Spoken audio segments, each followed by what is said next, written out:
오늘 이 시간 우리 주 예수 그리스도로부터 오는 은혜와 평강이 이 자리에 계신 여러분과 함께 하시길 주님의 이름으로 축원합니다. 오늘은 교회력으로 사순절의 막바지이자 종려주일이라고 부르는 날입니다.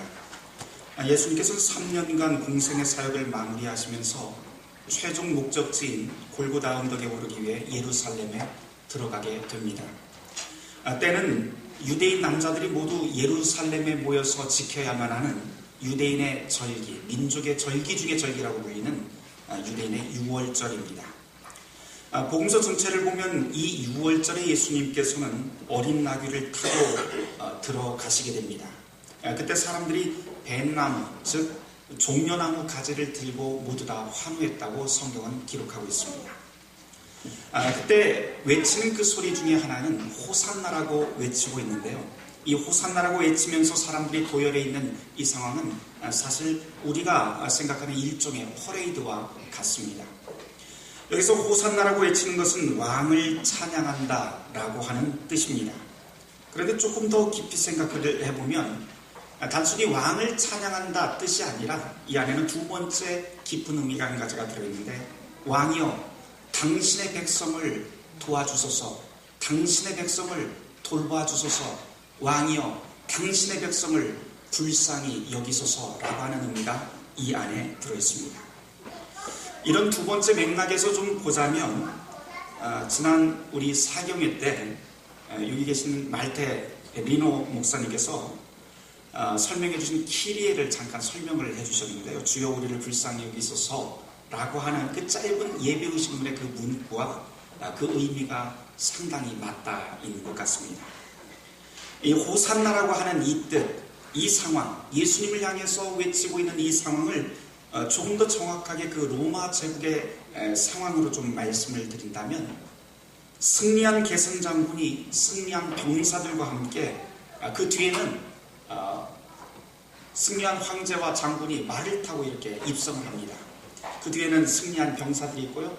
그 뒤에는 또 노예들이 전쟁에서 포로로 붙잡은 그 노예들이 쭉 이렇게 줄지어서 포박을 한 채로 그 뒤에 따라오게 됩니다. 그런데 그것만 있는 것이 아니라 한 가지 특이한 것은 그 한가운데 수레들이 중간중간에 끼어 있다는 것입니다.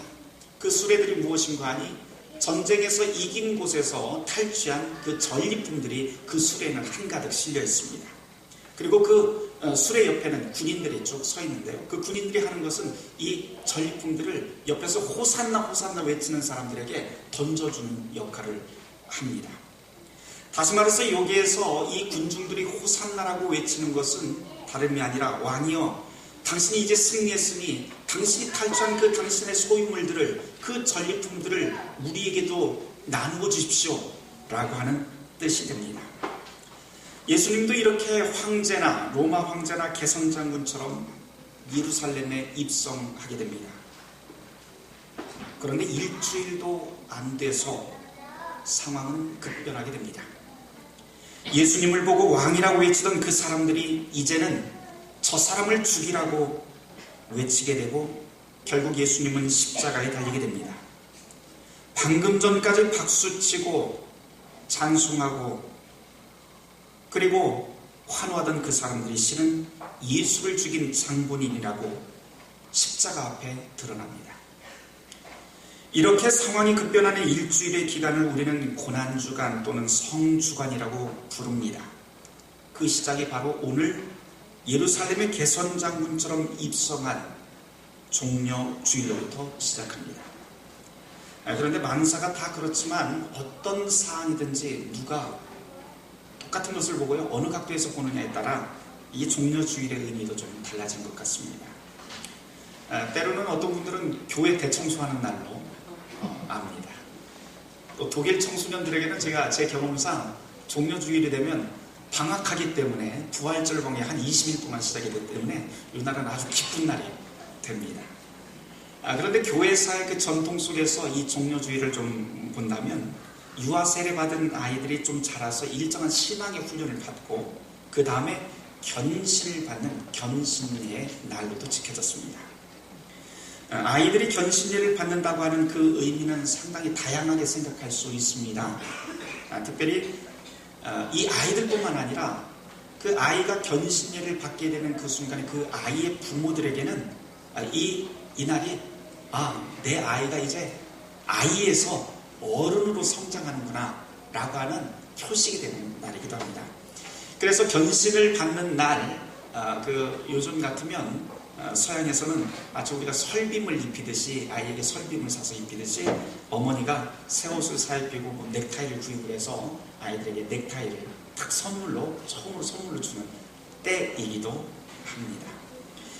특별히 예전엔 종려주일에 견신을 받게 되는 이 날을 위해서, 아이를 위해서 아버지들이 유럽에서 준비하던 것이 있다고 합니다. 지금은 너무나도 흔한 것이 되어버렸지만 1980년도 이전 유럽 사회에서는 자기 아들이나 딸이 견신례를 받는 그 종려주일이 되면 아버지가 꼭 사는 것이 있었는데 뭐를 사냐면은 시계를 딱 아이에게 선물로 주었다고 합니다. 이 시계를 선물로 주는 것이 의미가 있어요. 뭐냐면 아이에게 이렇게 이야기하는 거죠. 너 예전에는 아이처럼 자랐지만 이제 이 시계를 가지고 새로운 시간을 살아라. 새로운 시대를 살아라. 어른으로서 견고한 신앙인으로서 새로운 시대를 살아라 라고 하는 의미입니다. 이전에는 어린아이, 그러나 이 견신을 통해서 신앙이 견고하게 선 하나님 앞에 단독자로 서고, 그리고 어른으로 자기에게 주어진 그 시간과 역사를 이제 이 아이가 신앙인으로, 그리스도인으로 새롭게 개척하면서 나가라고 하는 의미로 시계를 선물했다고 합니다. 이렇듯 종려주일, 성주간은 우리 신앙을 견고히 만드는 기간이고 옛것과 구분된 새로운 신앙으로 나가는 새로운 시간의 계기가 됩니다. 어린아이 같은 신앙에서 어른의 신앙으로 자기를 깊이 성찰하고 나의 모든 것을 십자가 앞에 다시 세우는 절기입니다. 저는 오늘 이 시간을 통해서 이 설교 시간에 특별한 주제를 설교하지 않으려고 합니다. 주제도 제한하지 않으려고 합니다. 길게 하지도 않고 이제 끝맺으려고 합니다. 그저 매년 우리가 종려주일 때 하던 대로 교회 전례에 따라서 긴 복음서에 나와 있는 예수님의 순환사를 여러분에게 읽어드리면서 성령님께서 각자에게 주신 그리스도의 마음으로 여러분이 성령님이 나에게 무슨 이야기를 하고 있는지, 예수님의 그 순환의 장소에서 내가 그 자리에 있다면 주님께서 나에게 무엇을 말씀하고자 하는지 여러분 각자가 한번 귀를 기울여 보시기를 바랍니다. 다만 오늘 순환사 강독으로 여러분에게 진심으로 드리고 싶은 말씀이 한 가지는 있습니다.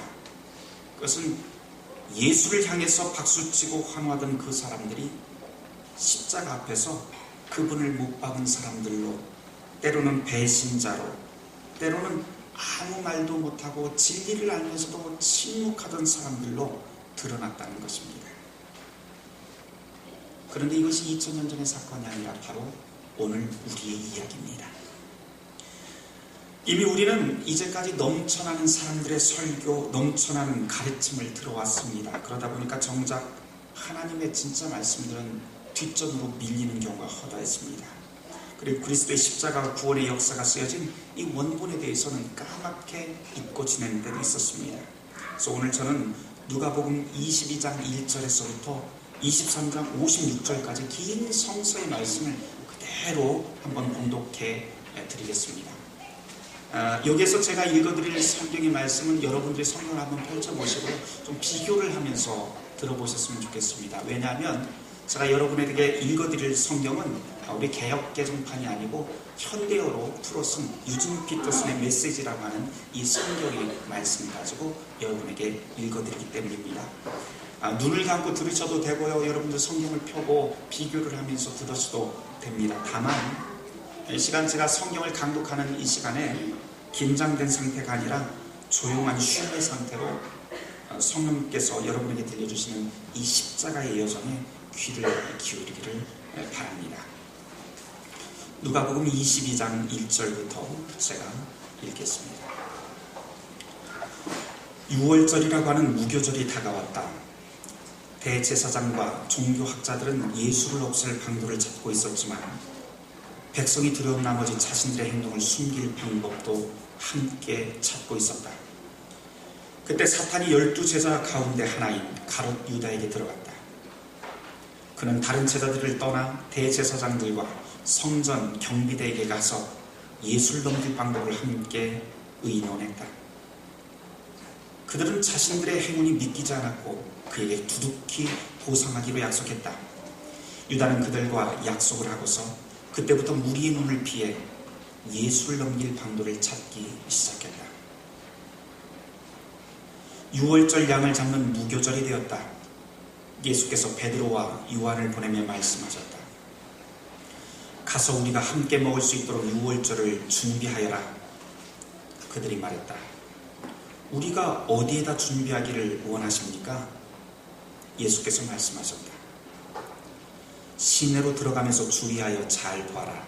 그러면 물 한 동이를 지고 가는 사람을 만날 것인데 그를 따라 집으로 가서 집주인에게 이렇게 말해라. 선생님께서 제자들과 함께 유월절 식사를 할 방이 어디 있느냐 물어보십니다. 그러면 그가 너희에게 이미 청소를 마친 넓은 다락방을 보여줄 것이다. 거기서 식사를 준비해라. 제자들이 가보니 모든 것이 예수님께서 말씀하신 그대로였다.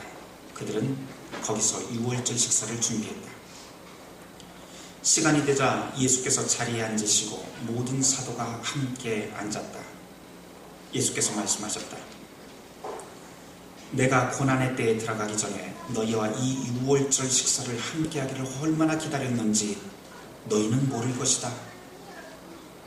우리가 하나님 나라에서 다 함께 먹기까지는 이것이 내가 먹는 마지막 유월절 식사다. 그리고는 예수께서 잔을 들어 축복하시고 말씀하셨다. 이 잔을 받아 돌아가면서 나누어 마셔라. 하나님 나라가 올 때까지 내가 다시는 포도주를 마시지 않을 것이다. 예수께서는 빵을 들어 축복하시고 떼어 그들에게 주시며 말씀하셨다. 이 빵은 너희를 위해 주는 내 몸이다. 나를 기념하여 이 빵을 먹어라.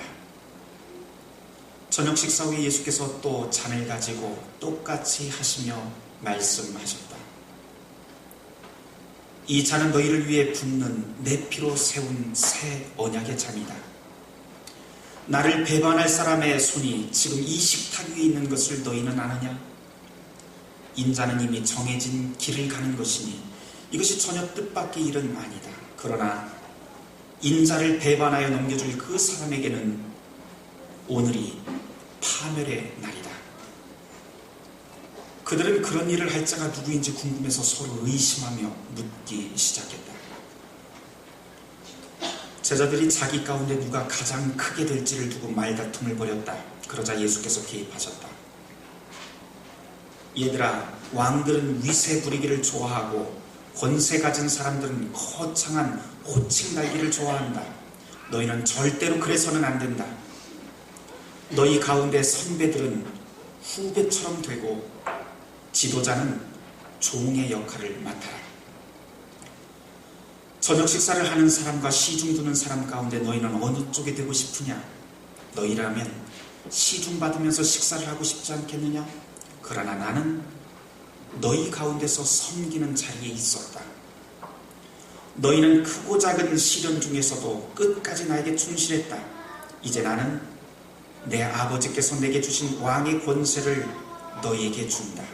그리하여 너희는 내 나라에서 내 식탁에 앉아 먹고 마시며 하나님 백성의 회중 가운데서 책임을 감당할 힘을 너희가 얻게 될 것이다. 시몬아, 방심하지 말아라. 사탄이 밀에서 결을 가려내듯이 너희 모두를 내게서 떼어놓으려고 안간힘을 썼다.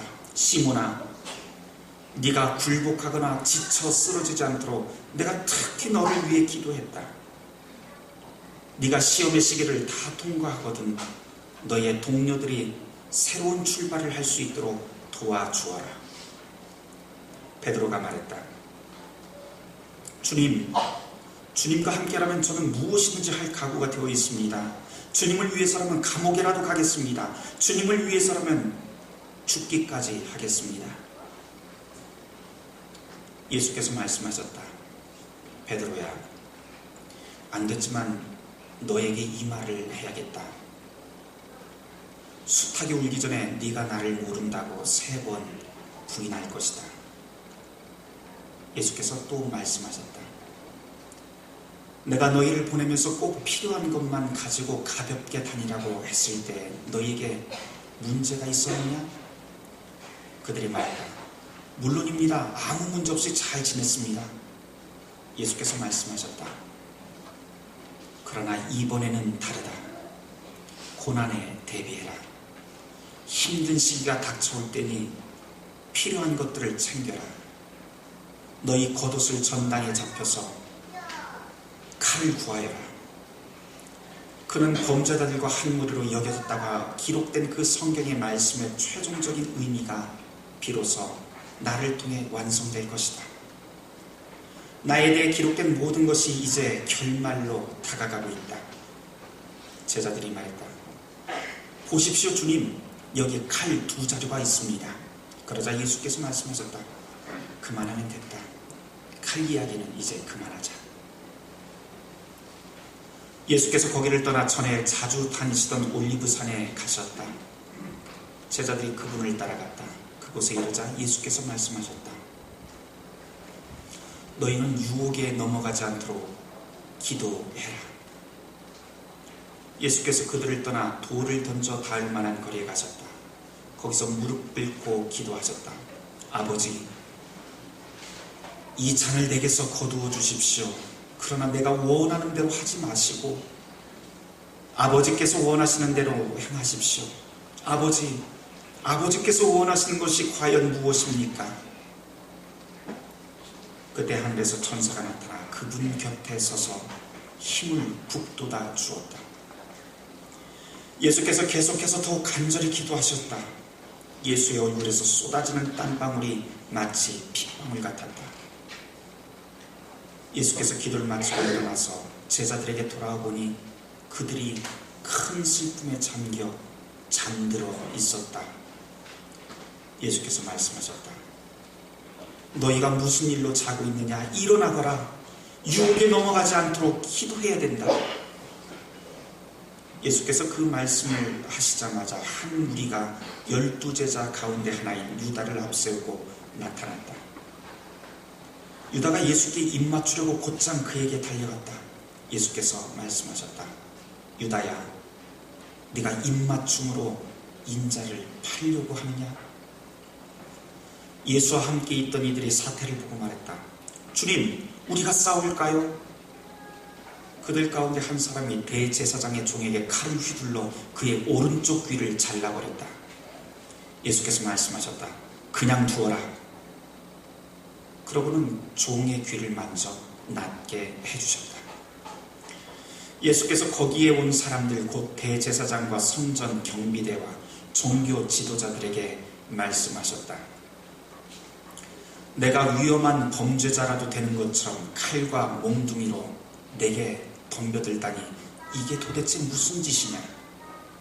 내가 날마다 성전에서 너희와 함께 있었지만 너희는 내게 손 하나 대지 않았다. 그러나 이제 너희 뜻대로 하여라. 지금은 어두운 밤이고 어두운 시간이다. 그들이 예수를 체포해서 대제사장의 집으로 끌고 갔다. 베드로는 안전한 거리를 두고 뒤따라갔다. 사람들이 한들 한가운데 불을 지피고 둘러앉아 불을 쬐고 있었다. 불가에 앉아있던 여종 하나가 베드로를 알아보았다. 그리고 다시 유심히 보더니 말했다. 이 사람도 저자와 함께 있었어요. 베드로가 부인했다. 여자여, 나는 그를 알지도 못하오. 조금 있다가 다른 사람이 베드로를 또 알아보고 말했다. 너도 저들과 한패잖아. 그러나 베드로는 잡아댔다. 이 사람은 나는 아니라고. 1시간쯤 후에 또 다른 사람이 아주 단호하게 말했다. 이 사람은 저자와 함께 있었던 것이 틀림없어. 갈릴리 사람이라고 하는 표시가 이 사람의 온몸에 새겨져 있단 말이오. 베드로가 말했다. 이보시오, 나는 당신이 무슨 말을 하는지 모르겠소. 바로 그때 베드로가 마지막 말을 끝마치기 전에 숱하게 울었다. 그때에 주님께서 고개를 돌려 베드로를 바라보셨다. 베드로는 수탉이 울기 전에 네가 나를 3번 부인할 것이다 라고 하신 주님의 말씀이 생각났다.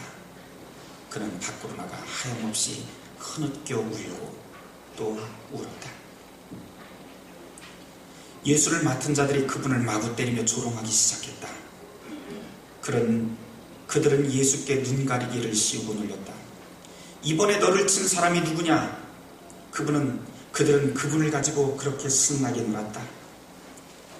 아침이 되자 백성의 종교 지도자와 대제사장과 종교학자들이 다 모여서 예수를 최고 의회 앞으로 끌고 갔다. 그들이 말했다. 네가 메시아냐?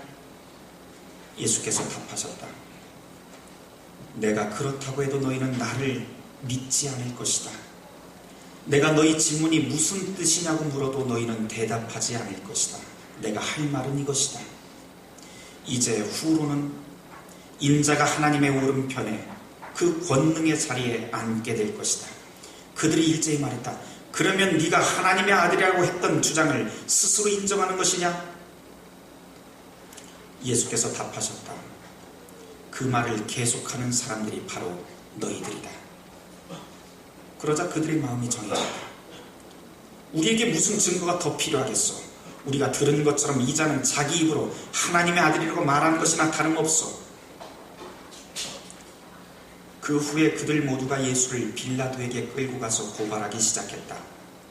그들은 말했다. 우리가 보니 이 사람은 우리의 법과 질서를 허물고 황제께 세금 바치는 것을 방해하고 스스로 메시아, 스스로 왕이라고 말했어. 빌라도가 예수께 물었다. 네가 유대인의 왕이라는 이 말이 사실이냐? 예수께서 답하셨다. 그것은 내 말이 아니라 네 말이다. 빌라도는 대제사장들과 함께한 무리에게 말했다. 나는 아무 잘못도 못 잡겠소. 내가 보기에 이 자는 죄가 없는 인물 같소. 그러나 그들은 맹렬했다. 그 사람은 갈릴리에서부터 시작해서 이제는 온 유대 곳곳에 평화를 어지럽히고 자기의 가르침으로 백성 가운데 불안을 조장하고 있습니다. 그는 평화를 위협하는 인물입니다. 빌라도가 그 말을 듣고 물었다. 아, 그러니까 이 사람이 갈릴 사람이란 말이오? 빌라도는 예수가 본래 헤롯의 관할이라고 하는 것을 알고는 헤롯에게 그 책임을 떠넘겼다. 마침 헤롯은 며칠간 예루살렘에 와 있었다. 헤롯은 예수가 나타나자 기뻐했다.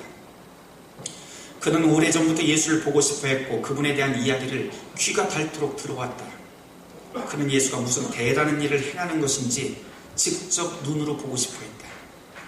헤롯은 예수께 질문을 퍼고 예수께서는 아무런 대답도 하지 않으셨다. 한마디도 하지 않으셨다. 그러나 그 옆에 서 있던 대제사장과 종교학자들은 저마다 한마디씩 신랄하고 격한 소리로 그분을 고발했다. 그러자 헤롯은 크게 기분이 상해 예수를 자극했다.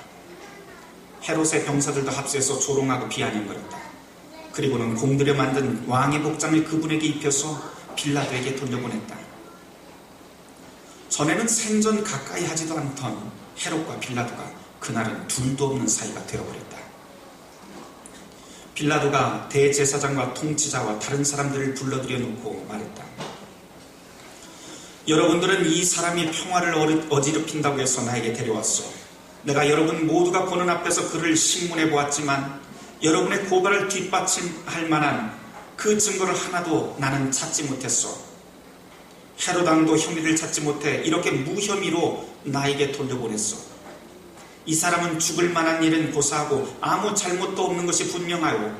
그러니 조심하러 경고해서 이 사람을 풀어줍시다. 그러자 무리가 격해졌다. 그 자를 죽이시오. 우리에게 바라바를 주시오. 바라바는 그 도시에서 폭동을 일으키고 살인을 저지른 죄로 감옥에 갇혀 있었다. 그럼에도 빌라도는 예수를 놓아주고 싶어서 다시 분명히 말했다. 그러나 그들은 계속 소리쳤다. 십자가에 못 박으시오. 그 자를 십자가에 못 박으시오.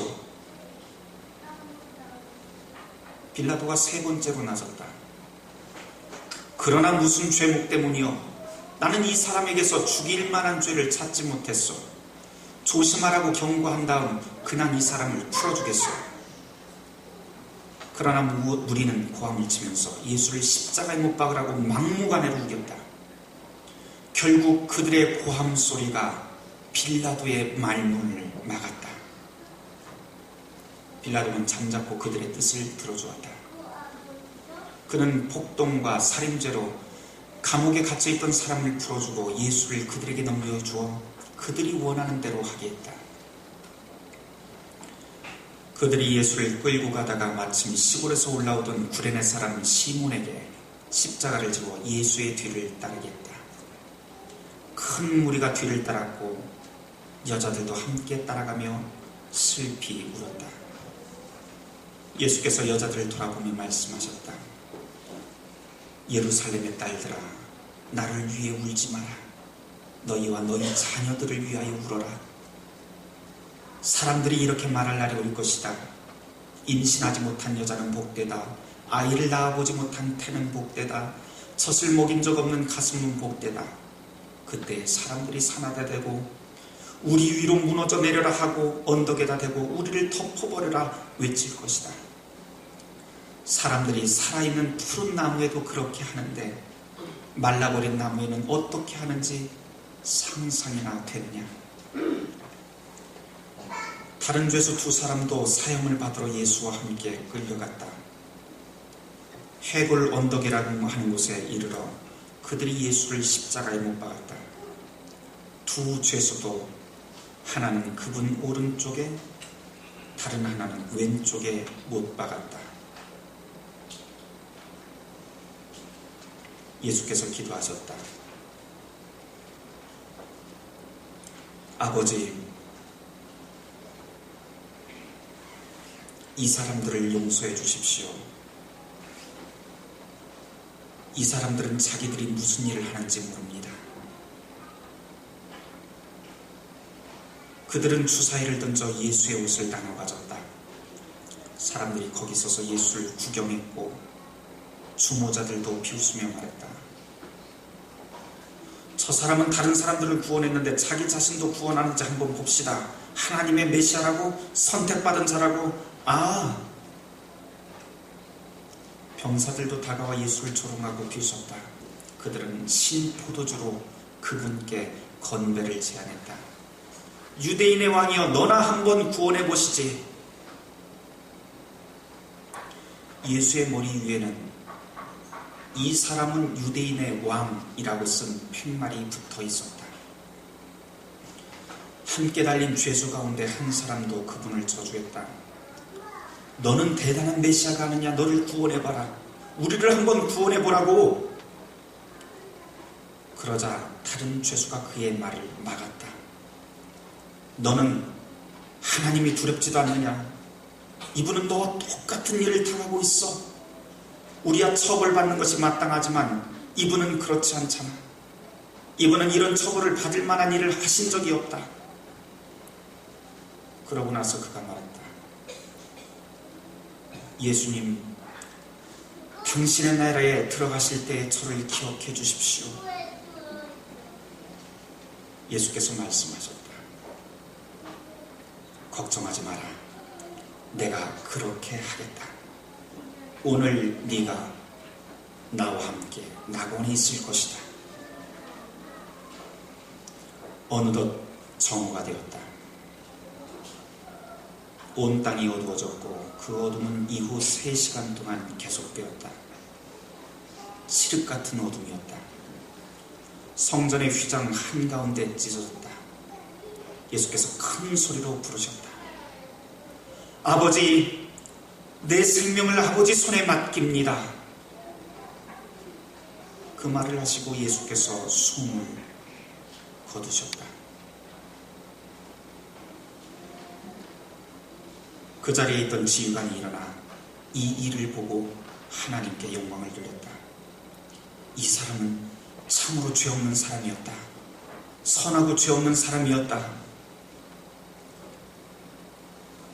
그 광경을 구경하라고 모인 사람들도